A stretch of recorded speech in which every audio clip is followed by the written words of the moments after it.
As we've been hearing, MPs are due to hold a vote later on whether to investigate the Prime Minister over claims that he misled Parliament about lockdown parties in Downing Street. Boris Johnson is in India on a 2-day trade mission. He's been speaking to our political correspondent, Ben Wright.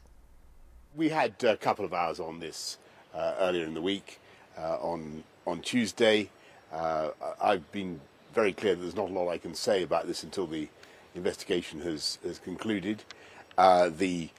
I've apologised for what I got wrong, but I think we need to wait and see what happens with the end of the. Forgive me, that's not the issue, Prime Minister. The issue is that today. Let me just explain. What I've decided is that, I don't want to have any absence of scrutiny, and I mean this humbly and sincerely. If the opposition want to focus on this and to talk about this a lot more, that's fine. I think we should wait until the conclusion of the inquiry.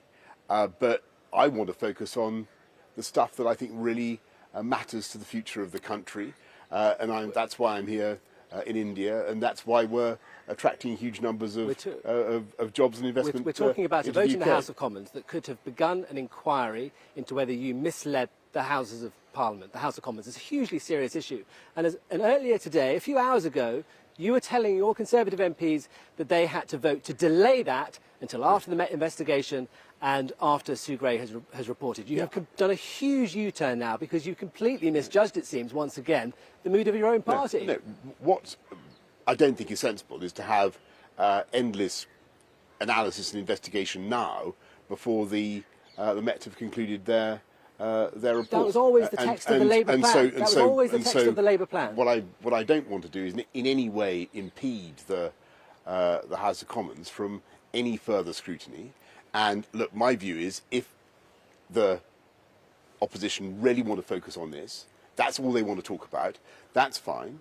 But what I want to talk about is the stuff we're doing to take forward the UK. There is a massive agenda of investment in the UK and in working together with the Indians, particularly on renewable technologies, which I happen to think is very exciting and of huge benefit for the long term for our country. Your own MPs are looking at how you continue to handle this fallout from the lockdown-breaking party saga and are frankly giving up on you. We had Mark Harper, very senior Tory MP earlier this week, saying you had to go. Steve Baker, fellow Brexiteer like you, senior Tory, has said this afternoon you should resign. You're losing credibility in your parliamentary party. Well, that's what you say.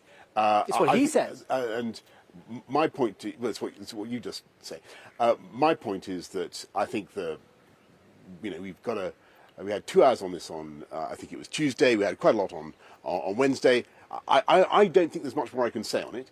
We've got to wait till the conclusion of the Met investigation. I've said what I've said. I've apologised for the fixed penalty notice that I received.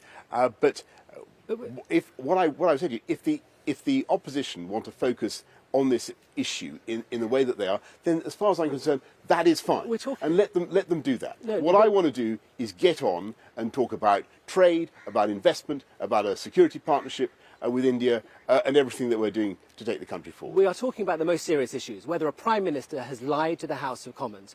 And you seem to be making up your approach to this question on an ad hoc, hour-by-hour basis. And that's proven by the chaos around this vote. I mean, don't voters expect a bit more? Oh, I'm sorry. What voters, I think, will want to see is the conclusion of the investigation.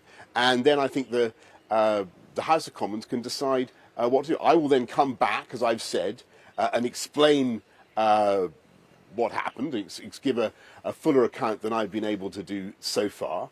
We will get Sue Gray's final words on this matter, and I think people will be able to make a judgment. But until then, I have to say, I think that a lot of this is not very useful. There's not a lot more I can say, and what I want to do is focus on the things that I think are of massive long-term benefit to this country and to the world. And you will now be, I think, the first Prime Minister to be investigated for potentially misleading the Houses of Parliament. Very serious, and that could, you would agree, lead to your resignation.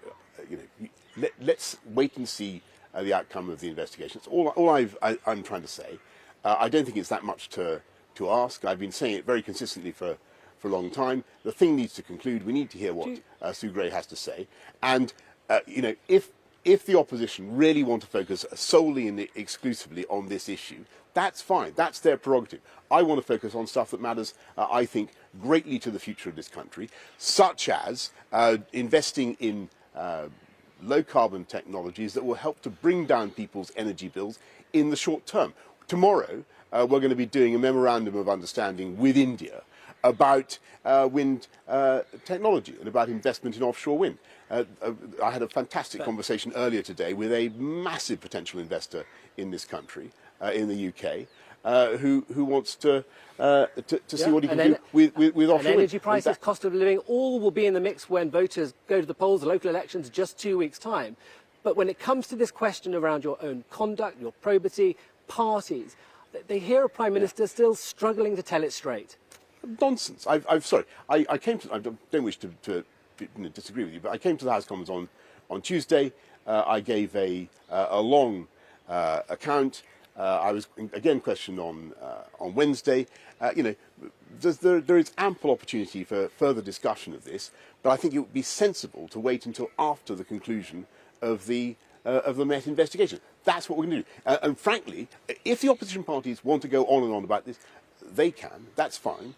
What I'm going to do is talk about what we can do to make life more affordable, have more renewable energy to bring down the cost of people's energy bills, do whatever we can to help people with the cost of their housing, their transport, their childcare, all the things that matter to people in the short term, get us through the aftershocks of COVID and lay the foundations for an even stronger economic recovery. Because of the decisions this government took, we've had a very, very strong economic recovery. We want to make sure that continues. Just finally, you're talking trade and all the rest of it here. Ukraine, though, big part of this trip. Yes. When you talk to Prime Minister Modi in Delhi tomorrow, are you hoping to try and toughen up his stance towards Russia?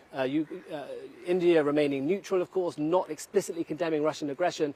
Do you want to try and get India off the fence? I said to you earlier on today that I think actually the Indians have been quite strong in condemning what happened at Bucha.